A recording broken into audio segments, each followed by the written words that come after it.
Hello what's up guys, my self Hussain. तो आज की इस वीडियो में हम लोग सीखने वाले हैं कि किस तरीके से हम लोग जो है प्रोडक्ट्स को शो करवा सकते हैं एक लिस्ट की फॉर्म में, बिल्कुल डायनामिक तरीके से। और बिल्कुल ये सर्चेबल प्रोडक्ट्स होंगी हमारे पास। जैसे कि अभी मेरे पास कुछ प्रोडक्ट्स ऐड हैं जिसमें से मैं जो है वॉच को सर्च करना चाहता हूँ, और अभी फ़िलहाल के लिए वॉच मेरे पास एक ही ऐड है, तो मेरे को इसका रिजल्ट एक ही नज़र आएगा। रिफ्रेश में करता हूँ यहाँ पर, अगेन हम बैक आके इसी राउट पर आते हैं। तो यहाँ पर हमें बाय डिफ़ॉल्ट जो है सारी इमेजेस शो होंगी। ये देखिए सारी प्रोडक्ट आ रही है, किस तरीके से काम हो रहा है। ये जितना भी मतलब कोड है, ये पिछली वीडियो का कोड था, उसके बाद से हमने अब कंटिन्यू करें। ये काम पिछली वीडियो में हमने किया था। इसमें मैंने एक बटन ऐड किया शो प्रोडक्ट्स का उसी पेज के अंदर, और यहाँ पर जैसे क्लिक होगा तो इस नए पेज पे आ जाएगा शो प्रोडक्ट्स के ऊपर।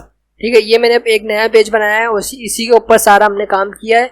PHP का भी और HTML का सारा काम हमने इसी पेज पर। बाकी सारी चीज़ें पुरानी, अपलोड का फोल्डर और उसके अंदर जो हमने प्रोडक्ट अपलोड करते वक्त जो इमेजेस अपलोड की थी ना, वो इमेजेस के अंदर पड़ी हुई है। ठीक है, ये ज़रूरी होना चाहिए क्योंकि जब हम लोग शो करवाएंगे ना इमेजेस, पाथ वहाँ से लेंगे और इमेज यहाँ से लेंगे, फिर स्क्रीन पे शो होगी वो। तो इसको मैं क्लोज कर देता हूँ अभी, और हम लोग आके देखते हैं। फर्स्ट ऑफ ऑल सबसे पहले जो है हमने यहाँ पर किया है कि PHP का टैग ओपन क्लोज किया है, और ये मैंने काम किया है सर्च वाला।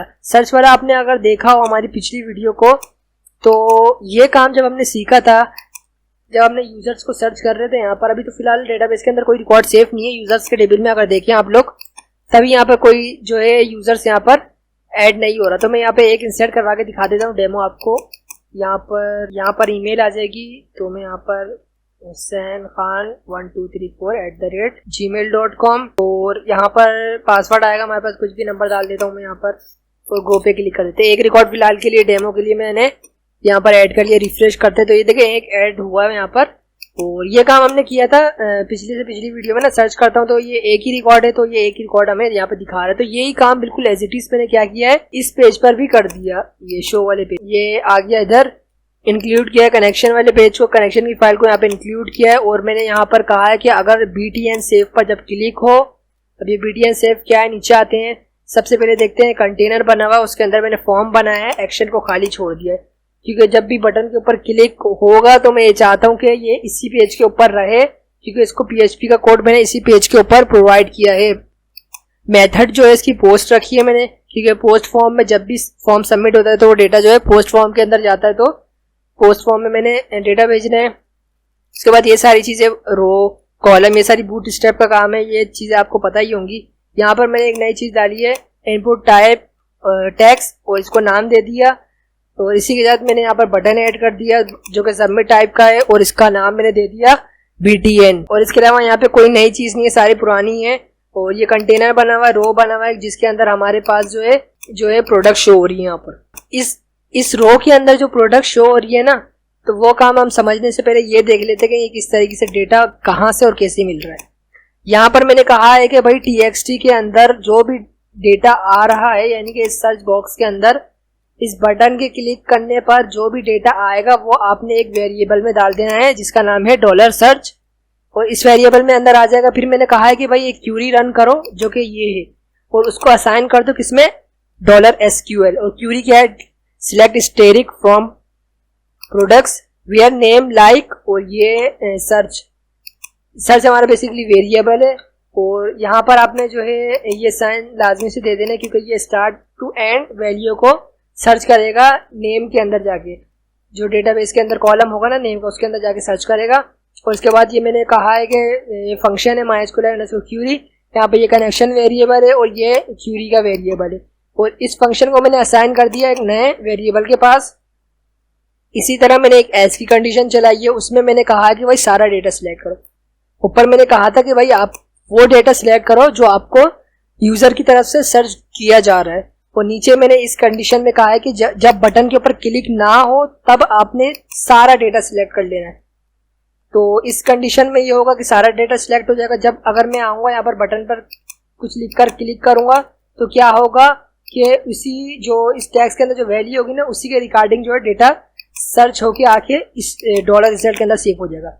ओके, अगर मैं जैसे नहीं करूँगा, मैंने मिसाल के तौर पर आके सिर्फ रिफ्रेश किया, मतलब कि इस बटन पर क्लिक नहीं हुआ, तो इसने क्या किया, ये वाला काम किया। इस वाले मतलब सारे जितना भी रिकॉर्ड था इसको आके सिलेक्ट किया और डॉलर रिजल्ट के अंदर शो करवा दिया। और अब मैं नीचे आता हूँ इसी तरीके से, और अगर मैं इस वाले रो के अंदर देखूँ तो यहाँ पर मैंने कंडीशन लगाई MySQL_rows और डॉलर रिजल्ट ग्रेटर देन 0। अगर आपको जो है इस डॉलर रिजल्ट से आने वाला डेटा के अंदर जाएगा ये प्रोडक्ट्स टेबल के अंदर, और वहाँ देखेगा कि ग्रेटर देन 0 कोई रिकॉर्ड है, यानी कि कुछ ना कुछ इसको रिकॉर्ड वहाँ से मिल रहा है। अगर मिल रहा है तो ठीक है, मिल रहा होगा ना, तो ये मैंने कहा है कि भाई आप ये लूप चला दो अगर मिल रहा है तो। अगर नहीं मिलेगा तो यहाँ पर आप लोग कंडीशन लगा सकते हैं, ये इसका इफ है और यहाँ पर इसका एल्स बनेगा।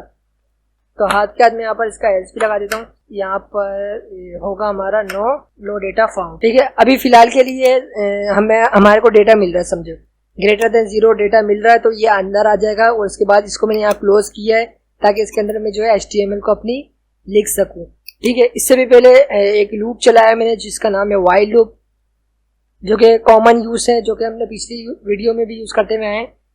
ये MySQL_fetch assoc फंक्शन है जिसके अंदर हमने रिजल्ट को पास किया और इसको असाइन कर दिया डॉलर रो के अंदर। अब जितना भी डेटा होगा ना, मतलब फर्स्ट पहली मरतबा जब हमारा लूप चलेगा, लूप की तरतीब क्या होगी कि वो फर्स्ट टाइम जब चलेगा ना, इसके बाद जो डेटा हुआ, यानी मिसाल के तौर पर एरे में ही आ रहा होता है ना डेटा, तो अगर इंडेक्स 1 पर इसको जो डेटा मिलेगा, सॉरी इंडेक्स 0 पे, क्योंकि 0 से इंडेक्स स्टार्ट होता है ना, तो इंडेक्स 0 पर जो डेटा मिलेगा ये पहली मरतबा इसको देगा, 0 इंडेक्स का डेटा इसको दे देगा डॉलर रो के अंदर, और ये अंदर आ जाएगा।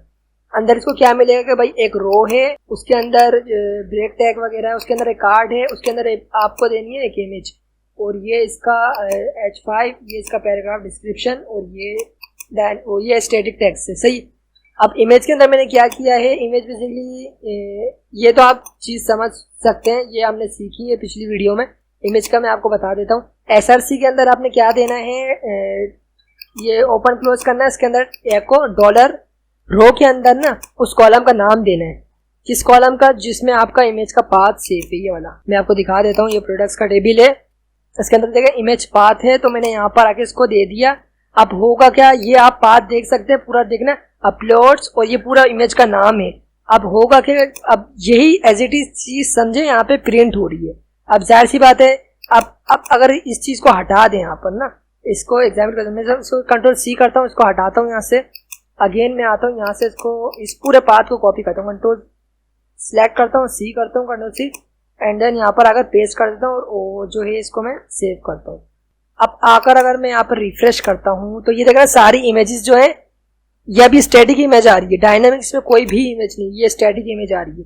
कहने का मकसद ये है कि ये जो मैंने लिखा है ना, मैं आपको अगर रिवर्स करके दिखाता हूँ, ये देखिए ये जो मैंने लिखा है ये खाली क्या कर रहा है, पाथ को ले रहा है और यहाँ पे प्रिंट करवा दे रहा है। और जाहिर सी बात है प्रिंट होगा तो उसको इमेज मिल जाएगी, और इमेज मिलेगी कहाँ से, अपलोड के फोल्डर के अंदर से। तो ये चीज तो क्लियर हो गई होगी। उसके अंदर उसके बाद जो है कार्ड बॉडी होगी हमारे पास, जिसके अंदर मैंने नेम दिखाया है H5 के अंदर, P के अंदर मैंने डिस्क्रिप्शन दिखाया, और ये चीज जो है स्टैटिक है, या आप लोग चाहें इसको इसके क्लिक के ऊपर कहीं और भी ले आ सकते हैं। तो मैं इसको यहाँ से हटा देता हूँ, इसको कंट्रोल-S करते हैं, तो आके यहाँ पे रिफ्रेश करते हैं, तो ये देखिए ना इस टाइप का कुछ यहाँ पे डेटा दिख रहा है। उससे सारी इमेजेस जो है डायनामिक आ रही है, देखिए सारा डेटा जो है हमारा डायनामिक है, डिस्क्रिप्शन हो गया, प्राइस हो गई, ये सारा डेटाबेस से उठ के आ रही है।